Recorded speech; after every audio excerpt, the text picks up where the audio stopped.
This is the Untold Italy travel podcast, and you are listening to episode number 176.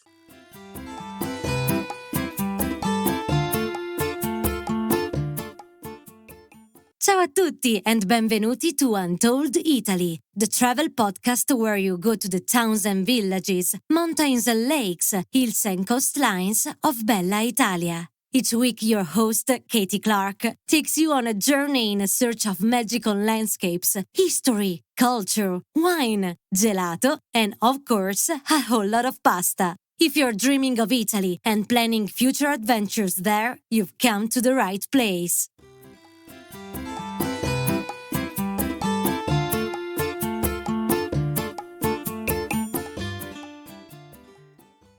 Buongiorno, friends. Welcome to your weekly escape to Italy. And this episode is one I'm especially thrilled to share with you, as today we chat with some of our lovely guests that joined our recent Untold Italy tour of Tuscany. But first, let's start with some background. When I started this podcast and our website and community, I had no intention of starting a tour company. Apart from anything else, it seemed pretty impossible to do that from Australia. And anyway, I wanted to focus on helping independent travellers plan their own incredible journeys in Italy. But as I spoke to more people across the 20 regions of Italy, something sparked in me, and an idea to share my passion for Italy's hidden spots and unique experiences was born. I wanted more people to enjoy the incredible hospitality and generosity of the Italian people in the way that I had. To sit over a long lunch and hear stories of their land and their commitment to preserving long-held traditions, to enjoy music and wine, and to feel like you've completely escaped to another world where time moves slower and in rhythm with the seasons. I haven't always travelled that way, but as our family reflected on the experiences we enjoyed the most on our trips, it was those moments that stayed with us the most. So while I'll always be in wonder and awe of the incredible monuments and art that you find in Italy's major tourist areas, it's those intimate moments, sharing a laugh with new friends over a glass of wine or wandering through a secret garden, that we seek out the most. Our tours are called tours because that's what people understand and search for, but really what we offer is an immersive experience into the local culture, food and wine of some of our favourite regions of Italy. We go way beyond the bucket list highlights to help visitors like you understand the motivations and lives of the locals. And we do this by tapping into our incredible network of local guides and operators all across Italy, who, of course, are the keepers and custodians of their traditions. Our fantastic bilingual team based in Italy facilitates these interactions and are just thrilled when they see our guests' eyes light up as they hear the stories, share the food and wine, and hospitality of our Italian friends. We're very proud of what we've achieved, and I could go on about it forever, but perhaps it's best to hear about it from our guests' perspective. So now let's hear from Rita and Ed, who joined us recently in Tuscany to experience the region in the Untold Italy way. Benvenuti, Rita and Ed. Welcome onto the Untold Italy podcast. Thank you so much. Thank you for having us. Ciao. Oh, ciao. Look at you with your new Italian words. This is great. I love you've got that beautiful post-trip glow happening, and I just think you just look fantastic. Did you have a wonderful time? It was amazing. Yeah, it was really the trip of a lifetime. We had such a good time. Oh, so good to hear. Now, before we dive into all your trip experiences, would you mind sharing a little bit about yourselves and how you came to want to travel in Italy? Sure. Ed and I probably just before the pandemic or during the pandemic just started talking and dreaming about trips, what we wanted to do. We live in San Diego. It's a beautiful place, but we've just had the itch for a few years to travel. I think it was between Italy and Japan. Yeah, I think so. Yeah, and so we settled on Italy for our first big trip to think about and dream about. And then Ed actually found your podcast. Yeah, I started looking at podcasts about travel in Italy and stumbled upon yours, and I listened to a couple of episodes and shared them with Rita, and eventually she found your website, and I think from there we kind of started making our plan to take a tour with you guys. So like we had finally settled on Italy, but then we were kind of all over the place as far as itineraries and where we wanted to go. So once we finally picked like the time of year that we were going to do it, and we finally confirmed that we were able to take the time off, that's when we started to zero in on some possibilities of where to go.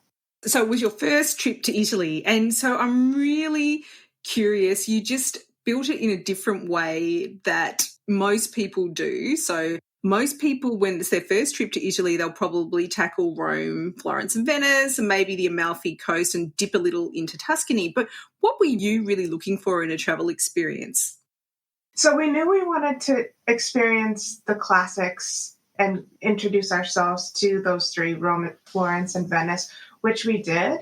But we both love food, we love wine, and we love just natural beauty and countryside. So we knew we wanted to spend some time in Tuscany, that we could just kind of savor and slow down, to have kind of that variation in our trip. So I think Tuscany was the one that we really knew that we wanted to go to, and we knew we wanted to experience that and accomplish that. But then it took us a long time to figure out how to plan the bookends. So we settled with the classics and ended up our very last 3 days at Lake Garda, thanks to your recommendation. And it was perfect because it was nice and calm to just reflect on the 3 weeks that we were there. I was so impressed by the way that you pulled your trip together because, like I said, most people would just do the classics and sort of, dip their toes into Italy, so to speak. But it was really, I remember when I first spoke to you about your trip, and I was absolutely thrilled that you wanted to have that sort of more immersive experience, because I do think it's very different to the experiences that you have in those big major cities, amazing as they are. And I will never stop going to those cities because I love them so much. However, it is a completely different contrast, isn't it, when you get those busy, busy cities. What did you like about it the most in Tuscany? It's hard to pick one experience. We've talked about it and we'll share those with you. But I think what I liked about the tour the most was the experience with the people and just being welcomed into their homes. Producers of olive oil and wine and these beautiful farms and, people that have worked in these different industries for generations. But then to really get to know them, we were a very small group, and then they would welcome us into their home and meet their families and their dogs, and, just really gave us a taste of how passionate and generous the people are. Yeah, I mean, this for me is the glorious thing about this style of travel, is that you can actually have that intimate experience with people, and they are so amazing, aren't they? Just their dedication to one thing, where in our busy lives sometimes, our jobs, we're all rushing around doing 1,000,001 things and maybe not doing them. I mean, I like to think I do things well, but maybe not particularly well. But when you are just focused on doing one thing only, making wine or doing the olive oil or whatever their expertise is, they just have a calmness about them as well. I think that's just really interesting, and it's just so different to our lives. That's what I like about it anyway. It is really different to our lives, and it was very clear that the reason they do what they do is way beyond making money. It's more about really the true craft, that they love. And this whole concept of taking care of the earth and each other is really enjoyed that. Very refreshing. Yeah, it's interesting. When I was there earlier in the year, we had some meetings with the people that we work with, and I hosted a lunch in Rome. And this is just to illustrate how generous and amazing these people are. So some of the people that you met, Ariana and Alessio, I invited them to this lunch in Rome, and they hadn't been to Rome for 18 years. They drove down to Rome to come to this lunch, and they bought presents for me. I was so emotional. Oh. But I think it really shows just how genuine people are, and that they will go out of their way to make you feel at home with them, even, and part of their lives and community. And for me, that was a great story about just how connected these people are when you're becoming friends with them as well. Those two were great. They would drive us around the countryside and tell stories about growing up there, just really personal stories about what everything really meant to them. Yeah. And it's such a beautiful part of the world, isn't it? It's just stunning. What about the farmhouse? Tell us about the farmhouse. So Miranda, she was so funny and welcoming. I swear some of my favorite meals were prepared by her. She was just an amazing cook and made sure that everyone was comfortable, and she was just fun too. Yeah, and it's in a beautiful setting, isn't it? Like, I think it's hard to describe. And you can see photos, but it just doesn't do it justice, does it? We'd wake up and my clock was always a little off. So I was getting up around sunrise and we'd look outside the window and it was just vineyards with the sun coming up and this little mist over the mountain. And it was just unreal. I don't know what it is about that Tuscan light. There's something really, really magical about it. It's sort of like a soft glow. So they should make a filter for Instagram, Tuscan glow. There seemed to always be, no matter where you were, just an incredible view and just so many opportunities to take really good photos. And we definitely had that at the farmhouse. They were very, very helpful, and they actually helped us with some of our other planning as well. But it was just nice to come home there, very comfortable, great breakfast in the morning. They didn't mind cooking us extra espressos in the morning because Americans apparently drink way more espresso than anyone else. So we were drinking a ton of coffee. I did get a few reports back about that. It's like, why these people drink so much coffee? But the coffee's so good, so you want to have it. Why not? Oh, goodness. So the farmhouse is beautiful. And then, so just for everyone's benefit, what we do at the farmhouse, we like to have a nice base so that we can go and explore. And the thing is, Tuscany is a very big region. So I think some people think, oh, we'll just go to Tuscany. But it's actually really quite a big region. And, on your experience, you kind of just scratched the surface, actually, because you missed a whole big chunk on the coast and up the other side. But you did have some amazing trips and day trips, etc. What were some of your favourite things that you did? One of my favorite was we went to the olive oil farm where Tobiah and his family were running, and we just kind of got to watch.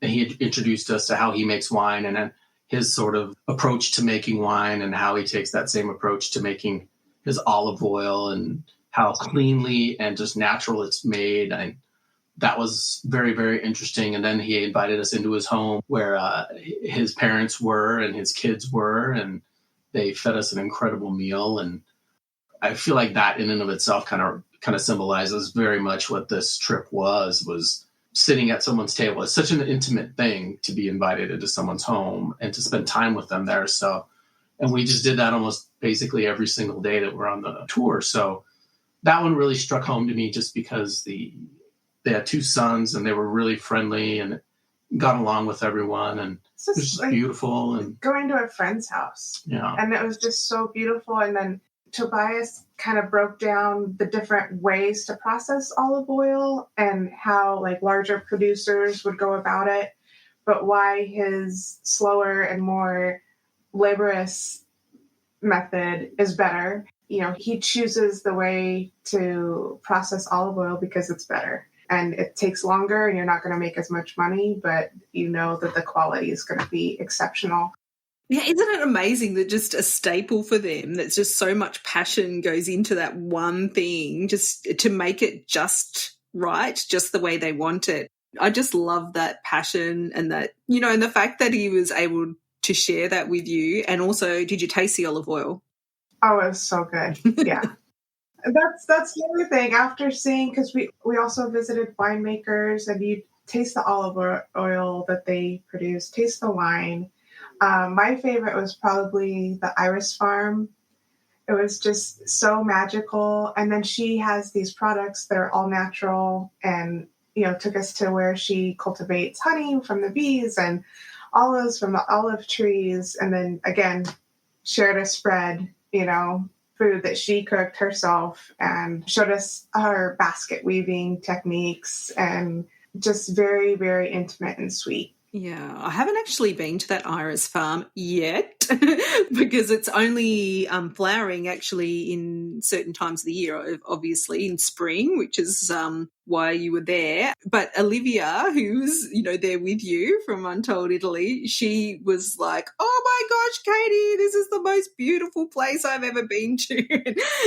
She lives in Italy and she's seen many, many places, and she was just she was quite emotional about it actually. She said it was one of the most beautiful places. But yeah, I love the fact that there are all these people doing their own thing, going around doing their own business, but yeah, willing to share that with you. But unfortunately, the thing is, you can't really find them on the internet. Can you imagine some of these people doing web-based businesses? Because I can't.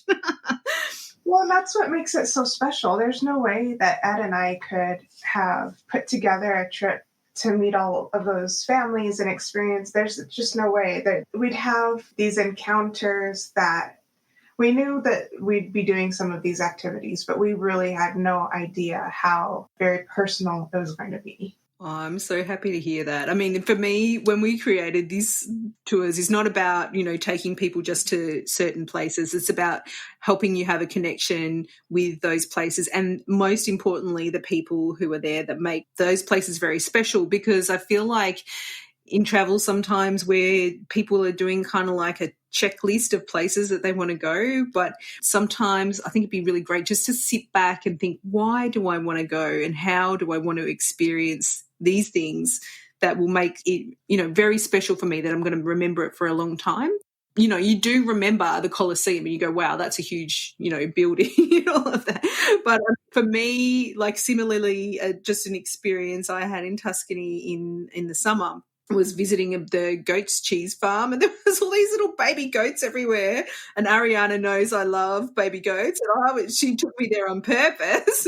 And I was like, oh my gosh, they're the baby goats, And but it was really, again, sitting down with the family, understanding their passion and all of that. And that's for me what makes an amazing trip. Well, what about, you saw some nice towns too, and I think it's really important to see some of these beautiful towns because this is part of the history and the culture, and I think, and they're also very different. This is what amazes me. Like, you can be in one town one day and then you just go off to another town and it's completely different. Did you have any favorites that you went to? It's really hard to choose. Second to the last day, we spent the afternoon in Siena, and I know that's a lot larger than some of the smaller towns, but I just was really in awe of that place. And so that's one place I really want to return to. And then Greve, which was right by the farmhouse, that was really charming and fun too. It's these little places that are just so special, aren't they? And you can't really explain why, but something just, speaks to you. It might be a little view or something like that. So tell us about the food, because I think everyone, you are big food and wine lovers. And I think when I reflect back and I touch base with all our guests that have been on the tour, that's the one thing that really unites people that are on the tours, is that they're really passionate about food and wine, and so am I. So I'm like, yes, and so is Olivia. So we're very happy that people have those amazing, culinary experiences, because that's what we're hoping for you to have. Did you enjoy the food? Oh my gosh, it was amazing. And Olivia was great because there were some things that she really educated us on. We were looking for some nice balsamic to bring back. So she kind of gave us some tutorials on what to look for, quality wise, even though it's not from the region. Like, that was our opportunity, to find some balsamic. But as far, we were expecting to have amazing pasta, and we did, and it was absolutely to die for. But some of the things that were more unexpected, I would say, was the produce, because we had no idea it was going to be the peak of artichoke season. So we had amazing artichokes, so many different ways. So that was a highlight for me. Artichokes and delicious, fried sage. That was awesome. And fried squash blossoms, amazing tomatoes. all the truffles in the world that we could ever want. Oh, yeah. I've never seen that much truffles being served. I've never had an entire plate of pasta just sort of with a nice blanket of truffle on top of truffle. Yeah, we ate the food. The food was just beyond. I mean, we expected to have the best food, and everyone told us, "Oh, you're going to eat great." But every night we would come home and come back to the farmhouse and say, "I can't believe we had that day. We can't believe we ate such good food." And everybody in our group was just like, "Wow, this is the best pasta we ever had. That's the best ravioli." You know, we made the ravioli, so no wonder it was so good. Yeah. That was the pasta making day. It was really good. So the truffles, tell me more, because the truffles are fresh out of the ground too. And there's like, I mean, we have truffles here in Australia, but when you have them over there, you're like, oh, that's what truffle tastes like. Yeah, that's how we felt too. They're just fresh. When they're fresh, they're just so much more delicate. But we went up into the mountains and went truffle hunting with a man and his dog. His dog's name was Rospo. And we have video of the dog finding the truffles. And then we got the son of the main dog that usually does it. And so the son was a little bit wild. And so they had to be careful that he didn't eat the truffles once he found them. So cute. And then after we found about a dozen truffles, I can't even explain it. It doesn't do it any justice for me to try to explain how fun it was. We went with the son Luca to have lunch, which he and his brother prepared, and they had wine that they make themselves. So it was just really special. Again, amazing produce and pasta, and we had meat that day too. Yep, they made some steaks for us, artichokes again, fried artichokes, and raw artichoke salad, and every day was just another. Our minds were blown again by the food. I love the way that it's so seasonal as well. So you can go back in fall and it'll be completely different because they've got different things happening, like chestnuts and they've got, the olive oil harvest is happening. So yeah, that's why I'm a bit of an Italy tragic, because I keep going back to have these experiences over and over again because they're always different. But it's still this symbiosis with the land I just really love. And you also did a cheese making class, didn't you? We did. It was so much fun. We first met the sheep. Oh, yeah. Important. And there was a lamb that was just born the day before. So sweet. And we got to meet the gentleman who was in Under the Tuscan Sun, and some of the sheep were in the movie too. And he was so cute and proud. And he showed us how to make pecorino. And we all made it together, and it's aging now. Yeah. So I understand that we're going to get an email when our pecorino is ready to be shipped. Oh my gosh, I love pecorino. And I think the amazing thing about pecorino is it's good for people who have got lactose intolerance because it's sheep's milk. And you also did a cooking class, and you've only been back a week, so I won't pressure you to say, have you cooked it yet? But have you got plans to cook there? We have not, but we definitely will. That might have been one of my favorite meals, actually. I'm not just saying that because we made it ourselves. But Camila, who taught the class and then prepared the pasta for us, made the best cacio e pepe. Yeah. So basic, but so delicious. Just pure, and she did it right in front of our eyes, and it was beautiful. It was just so, so good. I do love that. Oh my goodness, just getting hungry. I've just had my breakfast. I'm just getting hungry already. That's the problem, isn't it? You're like, oh, I ate so much, and then suddenly 4 hours later, you're like, oh, okay, why not? Let's just keep going. All right. So, you covered a lot of ground when you were there. Do you feel like you got to know Tuscany, in the way that you wanted to? Absolutely. I would say it exceeded our expectations, honestly, because every day was so different, and I had no idea that we would have such an intimate experience with the people. You just can't find that anywhere. So I'm so happy that we did that, and I want my friends and family to experience it, because it's just, you can't even explain it. Yeah, I know. And I think you can take a little piece of that with you when you come back. I know I do. And it's a grounding thing. And so I have some things in my house, and just to remind me that even though I live in a big city and I live a very fast-paced life, that there are people that are living in a modern country, but they've still got their foot in the past and very grounded to the land and to the seasonality. And it's a nice reminder to slow down a bit and really just enjoy living, instead of trying to constantly tick things off a list. That's how I feel anyway. Yeah. We were really impressed too. Like most of the wine that we had was organic or very close to organic. So we've learned that the regulations in Italy to put that organic label on a bottle are quite strict. So they have to work really hard to maintain that and also have a product that's delicious and that they feel good about serving. So that was something that was also unexpected. I had no idea that we'd be having such great organic wines. Yeah, I think they're very proud of that. And I think even there's lots of different biodynamic methods that they use, and it's very special. They, like you said, they're very proud and they want to make sure that they're making an amazing product and also respecting the land at the same time. I feel like We've got a lot to learn, really. We heard a couple of times that, the way climate change is progressing, it's hard to predict how much longer actually the cultivation will continue. It's going to look a lot different. We learned a ton.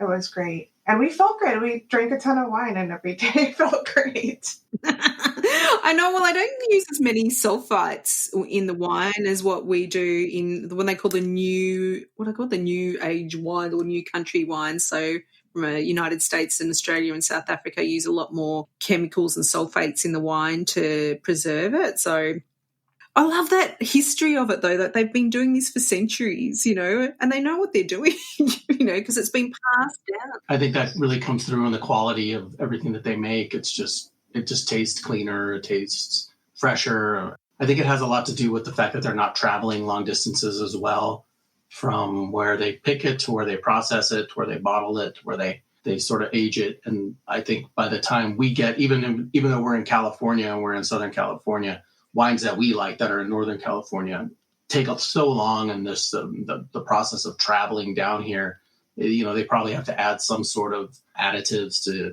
try to keep it fresh, and it just is a different product.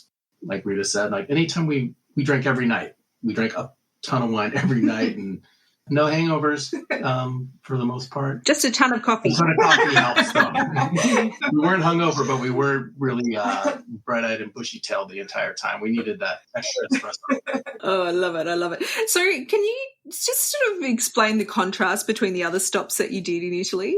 Was there a huge difference, or because I know that was something that you were looking for?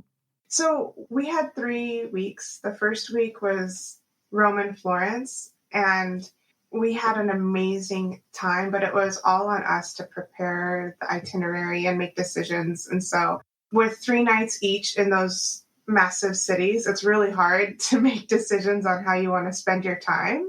And we're the type of travelers that want to experience as much as we can, but we also don't want to be cramming things into our schedules to the point of being exhausted or, not being able to savor the moment. So 3 nights in Rome, 3 nights in Florence, and then a week in Tuscany was like amazing, relaxing, exhale. Olivia had everything set up for us. Like, this is where we're going to leave the farmhouse at this time. We'll be back at this time. Everything was decided, and everything that we did was something that we would have planned ourselves, but it was like all of the planning and headache taken away. And so it was really, really nice just to kind of to have that guide and be taken care of so well. So it was great. And then after the week in Tuscany, we went to meet a friend in Venice for 3 days. And that was kind of a whirlwind as well. Not enough time to spend in Venice. We can't wait to go back. But yeah, it was kind of like a shock because we had to make decisions again. We made some really good decisions, though, I would say. Oh, yeah, we did all right. We were looking around for Liv. Like, I was texting. How do you Liv, get on a yeah. How do you get a boat? How do I get to my hotel room? I'm lost. I know, I do that all the time. Even in Melbourne, because Liv's from Melbourne. I'm like, how do I go here, Liv? She's amazing. Oh, yeah. I think it's great to have those different contrasts. And I think this is the amazing thing about Italy is it's so diverse. You can be, even within Tuscany itself, there's like everything's different, just, a few miles down the road. It's amazing. But when you have that contrast between the cities, Rome, Florence, Venice, and then that time in Tuscany, I think you did an amazing job with your trip planning. Wonderful. So I'm curious, now you've had a little bit of a taste of Italy. So are you keen to discover more? Oh my gosh, we can't wait. It's going to be the South. I think actually we spoke to you about Sicily, so we can't wait to go to Sicily. But Olivia talked about Puglia a lot, so that's also on the list. And it's so hard to choose. I know, I can't even remember how many times I've been now, but I haven't even been to all the 20 regions, and there's always so many places I want to go back to. But I would say Puglia is I call Puglia a little bit of a more chilled out version of Sicily. And I love Sicily. So Italy has this way of pulling you in and making you want to go back. And I think it's because of that diversity that you can experience so much, but within a small space. And I think by the end, we were really feeling comfortable with the train system and getting around and kind of navigating the language a little bit as well. So, yeah, we can't wait to get back. It was just 3 weeks, and that for Americans, a 3-week vacation is a lot. So might have to do 2 weeks next time. Yeah, I mean, it's a lot. And it's just, I think it's an assault on the senses because you've got everything happening. You've got a different language. You've got all these amazing sites. You've got, there's the busyness of the cities and then the more chilled out. And it's a lot to take in, I think. And, you sort of maybe get 3 or 4 days in and then you start to relax into everything. And then, if you were staying for 2 weeks and it's almost over. So, I mean, but everyone, you do have that constraint. I know a lot of Americans do. And I think it's a really good idea to mix up the cities and the countryside a bit. I think it makes a really big difference, actually, to the experience. Well, did you have anything else you wanted to share about the trip? I would just want to thank you for all of your guidance. You really helped us put this together and made it an incredible experience. The entire thing was amazing. Olivia, she was so much fun. It was like hanging out with a friend for a week. It was great. She did a wonderful job of making everybody feel comfortable and helping us learn, and we'll just never forget it. Oh, Rita, thank you so much. That's exactly, when we started this company, which wasn't that long ago, it's really that sort of feedback that I was really hoping for. And I'm just so happy that you had that experience. And thank you both, grazie mille, Rita and Ed, for sharing your experiences with our listeners. And I'm so thrilled you had such a wonderful time and were able to experience the Italy that I cherish with all those incredible landscapes, towns, villages, customs and traditions, but most of all the Italian people. And I hope you make it back to Italy very soon. Thank you, Katie. I hope you enjoyed hearing from Rita and Ed on their time in Tuscany with Untold Italy tours. It's such a thrill to hear them talk this way about what we've created, as it's exactly what we hoped our guests would feel and come away with having spent some time with us and our local friends in Italy. As in Tuscany, each and every one of our experiences reflects the local flavour, history and traditions of the regions we visit, which are so incredibly different.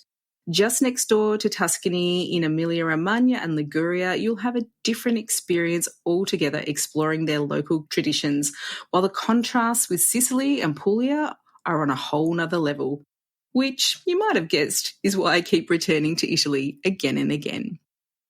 So if you think this kind of travel experience is for you, we would love to have you join us on one of our trips. You can find out more at untolditalytours.com or in the episode show notes at untolditaly.com/176 for episode 176. There's also links in your podcast app, so you can just go right to your phone or whatever you're listening on and click away there too. Grazie mille. Thank you to all our wonderful listeners for your ongoing support of Untold Italy. I hope you enjoyed today's show. If you did, then it would be amazing if you gave us a rating or review in your favourite podcast app. Now, on next week's episode, we're heading back to beautiful Venice for some tips on extending your budget there while still having a truly magnificent time. But until then, it's ciao for now. The Untold Italy podcast is an independent production. Podcast editing, audio production and website development by Mark Hatter, production assistance and content writing by the other Katie Clark. Yes, there are two of us. For more information about Untold Italy, please visit untolditaly.com.